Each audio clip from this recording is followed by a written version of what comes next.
송인근의 대항해 시대 두 번째 인터뷰 주인공을 찾아서 스위스 쥐리히에서 동쪽으로 1시간 정도 떨어져 있는 장뜨갈렌 근교의 작은 마을로 왔습니다.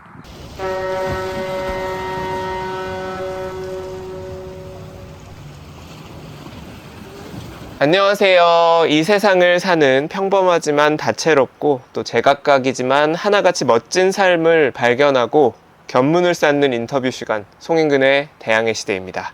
저는 아메리카노 진행을 맡고 있고 번외 인터뷰쇼 대항해 시대의 키를 잡은 항해사 이야기꾼 송인근이고요. 오늘은 앞에 말씀드렸듯이 스위스 동부 장뜨갈렌 근교의 한 작은 마을에 와 있습니다. 바로 오늘의 주인공 만나보겠습니다. 스위스에서 9년째 거주하고 계신 신성미 작가님이십니다. 어서 오세요. 안녕하세요. 네, 반갑습니다. 간단한 자기소개 부탁드릴까요? 네, 저는 2015년부터 이곳 스위스에서 거주하고 있는 교미인이고요. 아까 작가라고 저를 소개하셨는데 사실 많이 부끄럽습니다. 왜냐하면 아직 책이 안 나왔거든요. 저는 한국에서 송인근 편집장님하고 같이 대학 시절을 보냈고요. 이후에 신문기자로 서울에서 일을 하다가 스위스인 남편을 만나게 되어서 운명에 따라 이곳으로 이주하게 되었습니다. 네, 그리고 지금은 한국인 2세들과 스위스인들에게 한국어를 가르치고 또 틈틈이 글도 쓰면서 지내고 있습니다. 방금 신성미 작가님 말씀해 주셨듯이 성미 작가님과 저는 사실 또 이제 절친한 사이이기도 해요. 그 지난번에 그 첫 번째 대항해 시대 인터뷰였던 신동훈 작곡가님처럼. 그래서 오늘의 대항해 시대는 저희가 이제 서로 친구가 되고 자주 연락하고 지내던 그 한 2014, 15년 이전까지 얘기 말고 그 방금 말씀해 주셨듯이 2014년, 15년 언저리 이후 스위스에 이제 건너오셔서 여기서 살기 시작하면서 사시면서 또 그 가정을 꾸리고 가족을 꾸리면서 겪으셨던 얘기들을 좀 주로 여쭤보면 좋을 것 같아요. 스위스에는 아까 잠깐 말씀해 주셨지만 이제 어떻게 오시게 되었나요? 제가 예전에 말씀드린 대로 남편이 스위스인이어서 여기에 오게 된 게 이제 계기고요. 제가 예전에 혼자서 미국을 한 달 반 정도 여행을 했었어요. 그때 이제 뉴욕에서 마침 또 혼자서 미국을 또 한 달 동안 여행하고 있던 남편을 우연히 만나게 돼서 이제 이야기를 하면서 서로 연락처를 주고받고 그렇게 알고 지내다가 이제 몇 년이 지나서 운명적으로. 네, 몇 년이 지나서 이제 서로 사귀게 됐죠. 네. 그렇죠. 그때 그러니까 작가님도 신성미 기자님 시절, 그쵸? 한국에서 네, 일하고 맞습니다. 계실 때, 서울에 살고 한국에서 일하고 계실 때였고, 지금의 그 남편분도 스위스에서 일하고 계실 때 뉴욕에 여행차, 네. 가족, 친구를 보러 왔다가 두 분이 이제 만나셨던 거죠. 그래서 네. 운명처럼 결혼하시고 나서는 쭉 스위스에 사신 거죠? 네. 이곳 상트갈렌이 저희 남편의 고향이거든요. 네. 그래서 이곳에 정착하게 됐습니다. 그러면 이제 한국에서 이제 기자로 일하시다가 이제 스위스로 어떻게 보면 좀 갑자기 되게 운명적으로지만 오시게 됐는데, 왜 저랑 유영 교수님이랑 이달 초에 그 출연했던 그 팟캐스트 미국에 사는 미혼들의 네트워크 미미네에 저희보다 한 올해 초에 그 실리콘밸리에서 심플 스텝스라는 그 스타트업을 창업하셔서 운영하시는 그 김도연 대표님이, 저희랑도 잘 아는 또 아메리카노의 애청자이시기도 한 김도연 대표님이 나와서 한국에서 이제 번듯한 직장을 가지고 잘 지내다가 갑자기 이제 외국에 나와서 어떤 가족을 따라서 그런 이유로 외국에 나와서 지내게 되다 보면은 한국에서는 당연하게 누리고 있던 것들이랄까요? 그런 내가 읽어놓은 것들이 그걸 사회적 자본이라고 부를 수 있다면은 그게 외국에서는 처음부터 백지화가 되어서 그게 리셋이 되어서 적응하는데 또 살아가는데 좀 쉽지 않은 그런 경험을 하게 된다, 그런 얘기를 해주셨던 게 굉장히 저는 인상 깊었는데, 제 경험이기도 하고 아마도 신성미 작가님도 스위스에 오셨을 때 한국에서와 달리 이제 많은 게 낯설기도 했고 한국에서는 굳이 내가 설명하지 않아도 됐던 것들을 좀 처음부터 설명해야 하는 그런 어려움, 뭐 그런 것도 좀 있었을 것 같은데요. 어떠셨는지 스위스에 이제 오셔서 여기 정착하면서 사시는 게. 네. 아마 모든 외국 생활을 하고 있는 음. 이민자분들이 똑같이 겪는 상황이실 거예요. 저뿐만 아니라. 음. 일단 또 저는 스위스라는 곳이 한인이 굉장히 아주 적은 나라거든요. 아, 이곳에서 그렇구나. 뭐 체류 비자라든지 영주권이나 시민권을 받는 것이 굉장히 까다롭기 때문에 이렇게 미국이나 중국처럼 한인이 많은 곳들과는 또 다른 소수자로서의 그렇네요. 그런 어려움이 또 있어요. 그리고 또 이곳은 언어가 우리가 평생 배워왔던 영어도 아니고 독일어. 그런데 독일어도 진짜 독일에서 사용하는 표준 독일어가 아니고 스위스 독일어라는 독특한 방언을 사용하거든요. 아. 그래서 제가 여기에 왔을 때는 먼저 기본적으로 표준 독일어를 배우고 네네. 거기에 이어서 스위스 방언까지 이해를 해야 하는 이중 삼중의 이런 언어적인 어려움도 있었고요.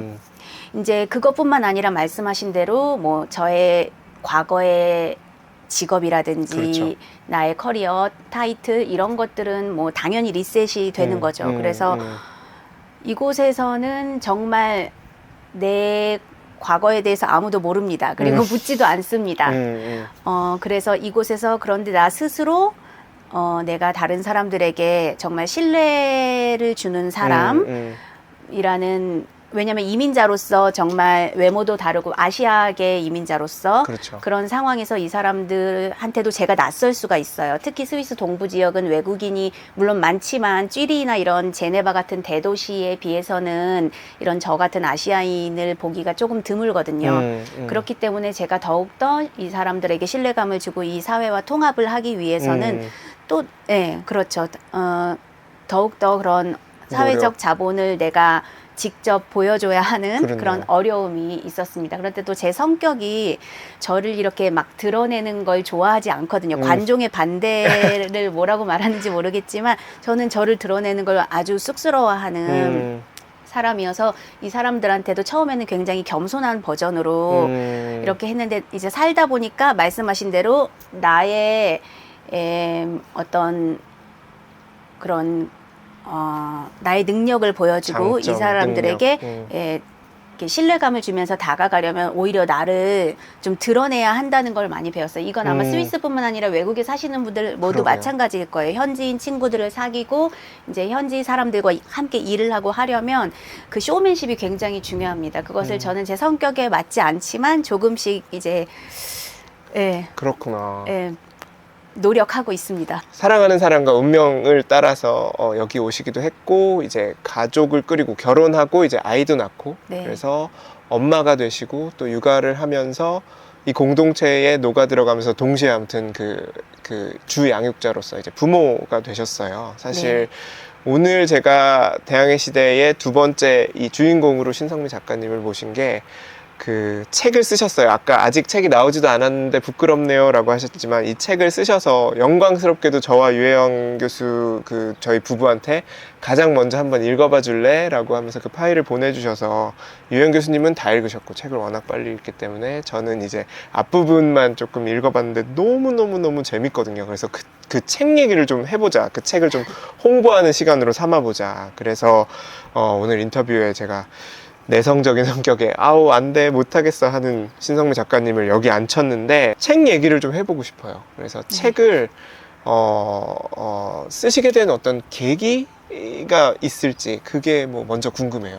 한국에 있었을 때는 사실 전 아이를 굳이 낳고 싶다는 생각 자체를 해보지를 않았었거든요. 왜냐하면 주위에서 너무너무 육아가 힘들다. 정말 애 키우기 힘들다. 그리고 육아 전쟁, 육아 스트레스, 그렇죠. 독박 육아. 저도 이런 얘기를 하도 많이 들었기 때문에 낳고 싶은 마음은 없었어요. 그런데 이곳에서 이제 어떻게 하다가 아이를 이제 낳게 되었는데 낳고 나서도 정말 아이를 키우는 게 정말 쉽지가 않더라고요. 그 신생아 키우는 것이. 그런데 저는 너무너무 힘이 드는데 이 주위에 저희 스위스 현지 친구들 아니면 이웃 아기 엄마들 이런 사람들은 너무나 평화로워 보이는 거예요. 네. 그리고 어. 신생아 키워보신 분들은 아실 거예요. 스스로 잠도 못 자는데 아이를 이제 밤마다 수시로 이제 젖을 먹여야 되고, 신생아 케어하는 게 참 굉장히 고난도의 돌봄 노동이거든요. 네, 네, 네. 그래서 여기 신생아 키우는 이제 여기 스위스 분들 부모들한테 이제 많이 힘들죠. 요새 잠 못 자죠. 이렇게 물어보면 그 사람들 웃으면서 아니요, 괜찮아요. 그러면서 자기는 이 아기와 나도 지금 초면이기 때문에 서로 만나는, 서로가 어떤 사람인지를 알아가는 그 과정을 즐기고 있다. 이런 말을 많이 해요. 자기 자식인데 또 네. 우리는 처음 만났으니까 우린 서로에 대해서 아직 모른다. 그걸 알아가는 이 과정을 지금 나는 즐기고 있다. 그래서 영어로 치면 enjoy, 독일어로는 genießen이라고 하거든요. 게니슨. 네, 그래서 enjoy 하고 있다, 이 과정을. 그런데 저는 뭘 인조이를 하나. 나는 지금 잠도 못 힘들어 자고, 죽겠는데. 그리고 저는 좀 이 모유 수유 과정에서 막 유선염도 있었고 많이 아팠고 그런 모든 과정을 거치면서 정말 좀비 같은 이런 상태로 있었는데 옆집 엄마는 지금 이 아기와의 과정을 즐기고 있다는 거예요. 그래서 저 사람들은 뭘까? 어떻게 저렇게 가뿐하게 할까? 그렇다고 해서 이곳이 뭐 한국처럼 이렇게 시부모님이나 친정 부모님한테 아이를 전담해서 봐달라고 할 수 있는 그런 문화도 아니고요. 본인들이 케어를 하면서 그걸 정말 즐기는 모습, 그리고 이곳이 또 스위스가 사실은 이런 북유럽처럼 어린이집이 이렇게 무상 어린이집이 아닙니다. 굉장히 그 아이를 그 외부의 케어를 하는데 맡기는데 굉장히 많은 비용이 들고요. 네, 스위스 물가가 세계적으로 아마 제일 높은 나라 그렇죠. 중에 하나일 거예요. 그렇죠. 네, 아시겠지만 스위스 여행해 보신 분들 아시겠지만 식당에서 물 한 잔 사 마셔야 되는데 그 물 한 잔도 지금 환율로 따지면 한 5,000원, 6,000원 하거든요. 그런 나라에서 누구한테 애를 맡기면 정말 그 비용이 어마어마하거든요. 거의 뭐 신생아의 경우에는 하루에 한 한국 돈으로 20만 원 가까이 합니다. 최고. 하루에 20만 원 주고 아기를 맡길 수 있는 부모가 몇이나 될까요? 그래서 여기는 많은 가족들이 가정보육을 하고 있습니다. 그래서 저도 가정보육을 했고요. 스스로 아이를 키우는 겁니다. 엄마, 아빠가. 어떻게 되든 죽이 부모가. 되든 밥이 되든. 그런데 그 상황을 너무나 재미있게 즐기면서 그러니까. 키우는 그 모습이 전 너무 궁금했어요. 도대체 어떻게, 그래서 거기에 착안해서 이 부모들은 어떻게 아이들을 키우기에 별로 힘들어하지 않는 것일까. 그리고 또 출산율도 OECD 평균인 1.5명을 조금 1.5명 좀 그 정도에 살짝 밑도는 그 OECD 평균 수준이거든요. 1.5명. 그 나라에서 딱히 출산 장려책을 주지 않습니다. 전혀 출산 장려책이 없는데도 스스로 알아서 낳습니다. 그리고 스스로 키웁니다. 어떻게, 난 지금 스스로 키우는 게 너무 힘든데. 그래서 그것들을 제가 아무래도 전에 기자로서 일했었기 때문에 그런 좀 객관적인 시선으로 좀 관찰을 많이 했어요. 그래서 이제 아이가 이제 유치원에 들어가고 나니까 저한테 조금 이제 시간이 생기더라고요. 그래가지고 그 시간에 이제 이 스위스 부모들이 어떻게 아이들을 좀 더 가뿐하게, 물론 아이를 키우는 게 기본적으로는 어려운 일이지만 그렇죠. 비교적 한국 부모들에 비해서 가뿐하게, 즐겁게, 해피하게 키우는 그 이유를 제가 책에 한번 틈틈이 써봤습니다. 나름대로 고찰을 하신 거예요. 제가 네. 딱 그 말씀하실 때 든 생각이 이제 본인의 경험이 있고 근데 나는 이렇게 힘든데 본인과 다른 이 사람들이 처음에는 왜 책에 보면은 이 사람들이 거짓말을 하나, 이 사람들도 분명히 힘들 텐데 네. 그냥 괜찮은 척 하는 거 아닐까라고 네. 할 만큼. 근데 지켜보셨더니 정말 나보다 더 가뿐하게 하는 측면이 있는 것 같다. 문화적인 측면이 됐든 뭐 가치관이 달라서 됐든 그게 네. 뭘까를 이제 거기서부터는 그 제가 알던 그 신성미 기자님의 그 뭐랄까 그렇게 관찰하는 능력, 네. 이렇게 객관적으로 한번 이제 쭉 살펴보는, 굉장히 꼼꼼하게 살펴보는 능력이 발휘가 돼서 그게 이제 또 훌륭한 글솜씨로 담긴 책일 것 같아요. 근데 이제 아이가 유치원을 가서 조금 시간이 났다고 하더라도 네. 뭐 하루에 집중해서 이제 글을 써야지, 정제된 책으로 글을 써야지 하는 시간은 많지 않을 것 같거든요. 근데 네. 그 시간을 뭐 활용하는 뭐 비결까지는 아니라도 그냥 좀 네. 루틴이랄까요? 뭐 그런 게 좀 있으면은 네. 들려주실 수 있는지. 네. 스위스의 경우에 유치원 첫 해에는 오전에만 유치원 수업이 있습니다. 그래가지고 아이가 7시 50분 아침 7시 50분에 이제 집을 나서면 11시 50분, 그러니까 한 4시간 남짓, 4시간이 채 안 되는 시간 동안 유치원에 있다가 이제 돌아오거든요. 그래서 그 시간이 제가 이제 집중해서 일할 수 있는 유일한 시간이거든요. 그런데 보시면 아시겠지만 저희 집 근처가 이렇게 좀 들판이 있어서 산책을 하기에 아주 좋은 곳이라서 제가 최소 한 30분 정도는 이렇게 한 바퀴 산책을 하든 조깅을 하든 매일 그렇게 오전에. 매일 오전에 아이가 유치원에 가고 나면 이렇게 날씨와 상관없이 웬만하면 이렇게 산책 또는 이제 조깅을 하려고 노력을 하고 있습니다. 그런데 처음에는 그게 저의 건강을 위해서였어요. 이제 신체적인 것도 그렇고 이제 정서적인 것도 그렇고 그런 건강을 생각해서 했던 건데 한 바퀴 돌고 오면 책의 소재가 또 떠오르고 또 한 바퀴 돌고 오면 또 글감이 떠오르고 이런 경험들을 굉장히 많이 했어요. 그래서 어느 순간부터는 아 오늘은 귀찮아, 오늘 비도 오는데 산책 나가기 싫어 이렇게 하다가도 그래 나갔다 오면 어떻게 됐든 글감 하나가 떠오릅니다.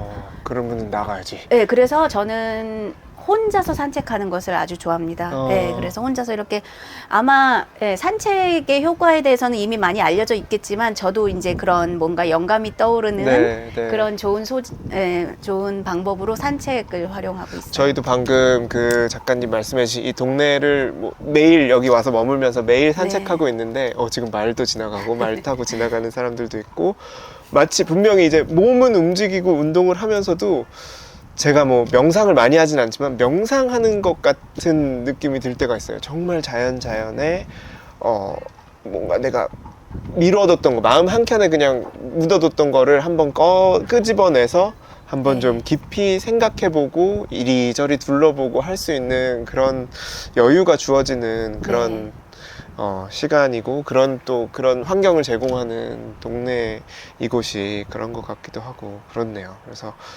산책이 뭐 일종의 비결이라면 비결이라고 할 수 있겠군요. 그러면은 당연히 이제 책의 내용을 다 여쭤보는 건 말이 안 되고 책은 이제 나중에 나오면은 꼭 사서 다 보셔야겠지만 경험하신 것, 관찰하신 그런 어떤 다른 엄마들, 다른 아빠들, 다른 부모들의 뭐 비결이랄까요? 뭐 그런 것 중에 굉장히 인상적이었던 것.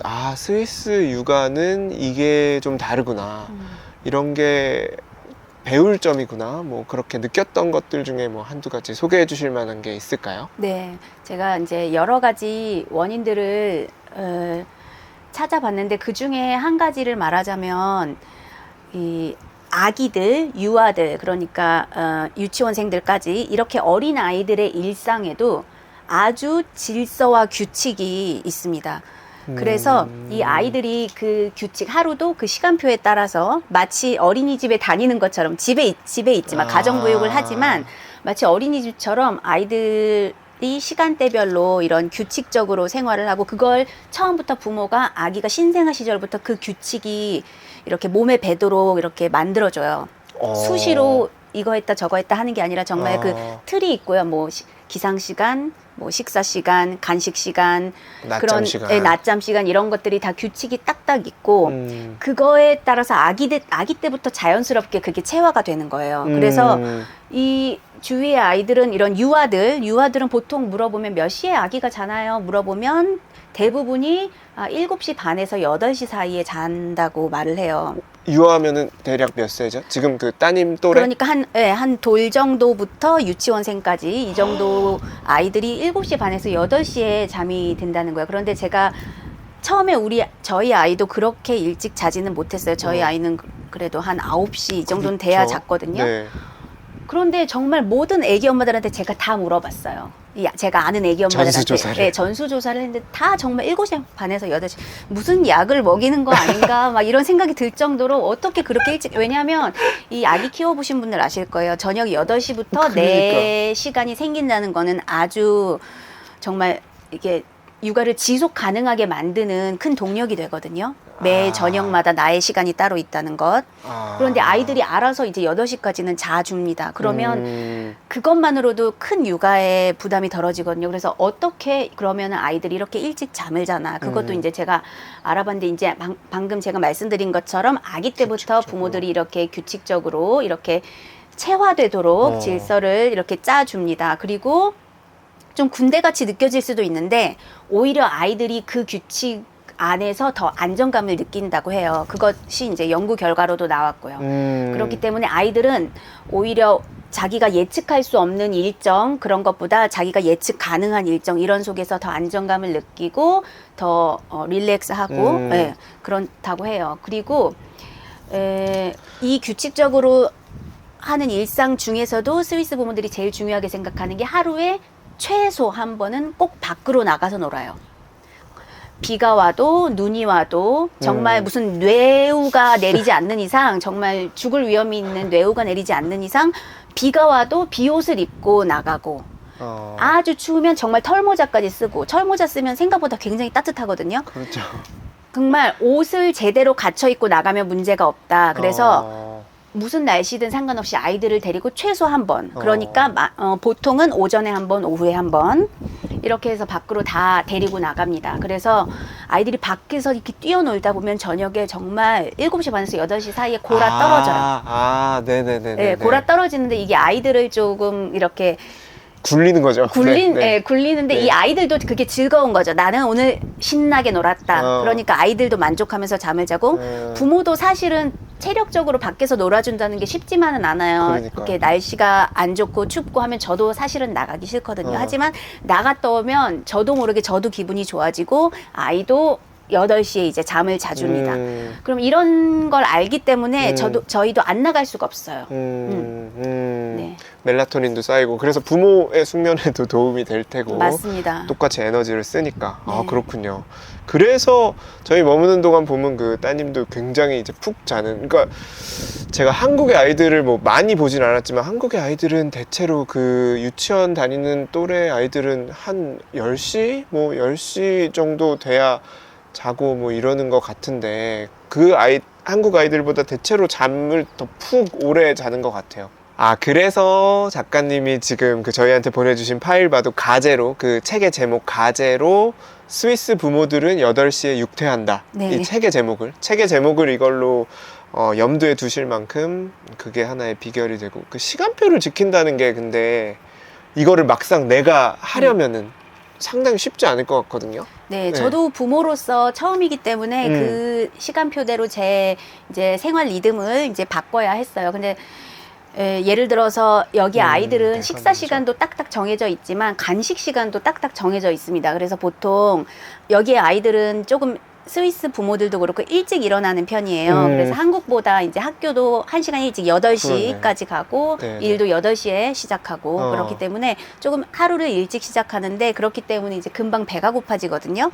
그래서 이제 한 오전 9시 정도에 오전 9시 정도에 간식을 많이 먹고 그래서 이때 이제 스위스 사투리로 츠니니라고 하거든요.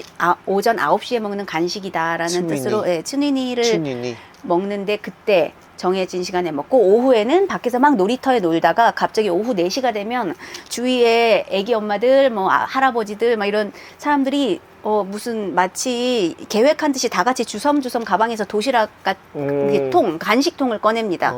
그리고 아이들이 그러면 놀이터에서 놀고 있다가 그 간식통으로 모여서 또 먹고 다시 이제 가서 노는데 오후 4시. 네, 그건 스위스 사투리로 츠피얼이라고 하거든요. 오후 츠피얼이. 4시에 먹는 간식이다 이런 뜻이에요. 그래서 그때만 딱 테이블에 앉아서 놀이터에면 그 놀이터 벤치에 앉아서 딱 먹고 끝나기 때문에 아이들이 계속 돌아다니면서 뭘 주워 먹는다거나 시도 때도 없이 뭘 먹는다거나 이런 경우가 좀 드물어요. 딱 먹을 때 빨리 간식 먹고 또 놀고 그렇기 때문에 저녁 6시 정도에 이제 저녁 식사를 할 때가 되면 또 아이들이 또 슬슬 배가 고파져서 밥도 잘 먹고 네.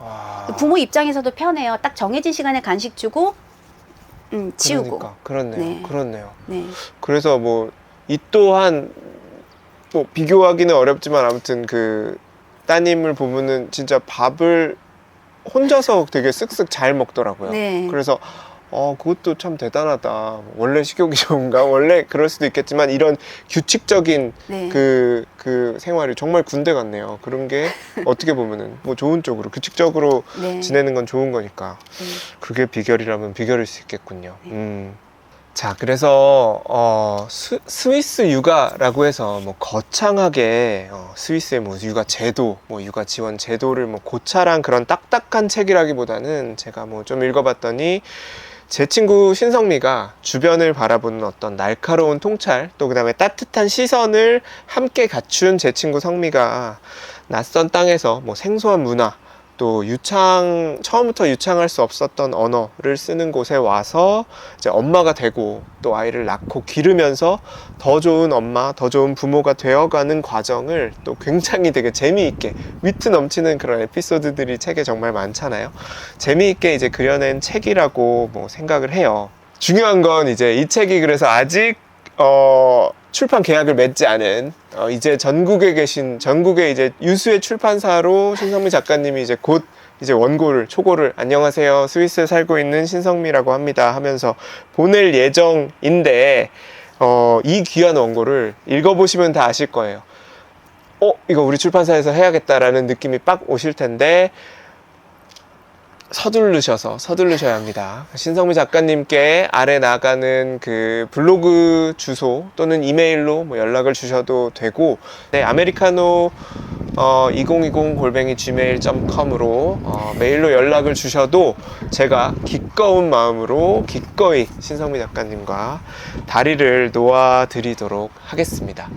신성미 작가님, 제가 성미야 인터뷰 하자 했을 때 많이 이제 빼셨잖아요. 어떠세요? 이야기 오늘 나눠보니까. 네. 저는 그냥 편안하게 친구랑 이야기한다 이런 생각으로 했고요. 네. 좀 쑥스럽지만 그래도 이런 기회 주셔서 감사합니다. 정말 조리 있게 또 재미있게 편하게 말씀을 잘 해주셔서 대항해 시대의 앞날에 아주 큰 서광을 비춰준 인터뷰가 아닐까 생각합니다. 작가님 오늘 시간 내주셔서 또 이런 귀한 장소도 제공해 주셔서 감사하고요. 저희는 그럼 대항해 시대 또 다음 편 인터뷰로 찾아뵙도록 하겠습니다. 네, 감사합니다. 감사합니다.